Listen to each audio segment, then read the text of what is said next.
Although he recorded frequently in the 50s and 60s, this singer is best known for his songwriting ability, as well as a well-traveled singer and songwriter who had a greater success in the latter field throughout the years, with remarkable works to his credit, but preserved as a vocalist for 2 decades despite fairly limited abilities.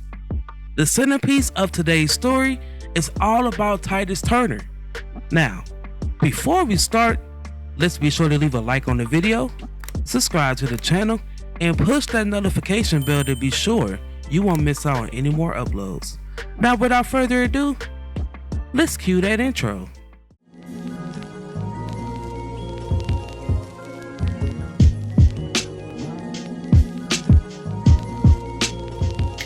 Titus Lee Turner was born on May 1st, 1933 in Atlanta, Georgia. Despite endless hours of work that I put in researching for Titus Turner, I was unable to find out any information from his early life. Now, if you guys know, please leave it in the comments below. Turner won multiple yearly amateur contests that was known as the Stunt Night Shows. Due to his age, he was only able to perform on the weekends, but he still won multiple shows. That just showed you how talented Turner was.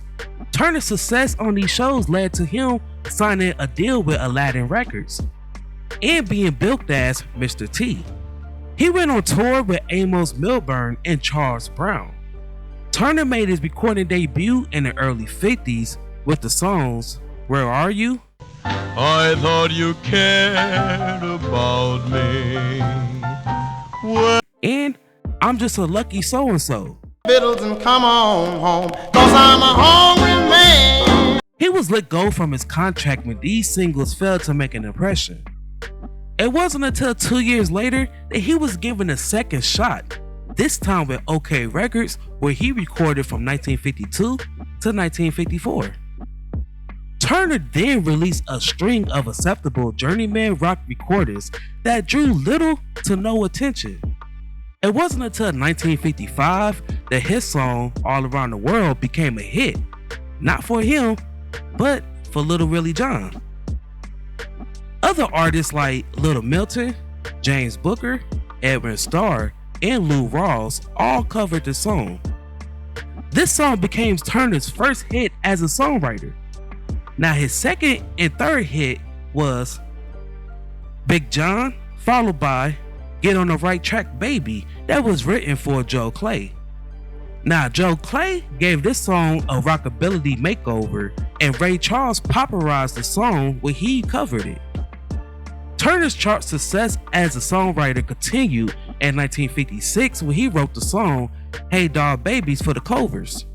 Turner's solo singles was Hungry Man, I can't believe she don't want me no more, so I'm knocking at my baby's door. and A Knocking on My Baby's Door, that was released under Atlantic Records.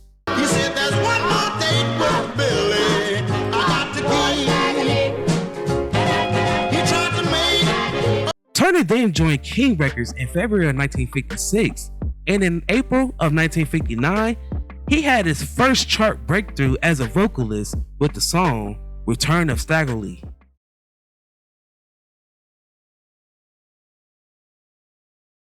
That same year, King Records' well-respected producer Henry Glover left the label after a long tenure. Glover then formed Glover Records, and he would bring Turner with him. Turner then released the single We Told You Not to Marry. Oh, Johnny, we told you not to marry. Yes. Now this song was written as a response song to Lloyd Price's I'm Going to Get Married. Turner's first pop chart entry came in January of 1960 when he composed of the song Let the Little Girl Dance. Now Turner was having huge problems trying to get the right take due to his narrow vocal range, so he offered the song to Bobby Bland. Turner's next stop was for Jamie Records, where he recorded many outstanding songs between 1960 and 1961. Some of these recordings was Sound Off, The arms are swinging, can't stop. Sound off, 1, 2, hey baby, sound. and Shake the Hand of a Fool. Turner's only album was released in 1961 called Sound Off. Turner's song Sticks and Stones became a smash single in 1960 when Ray Charles covered it.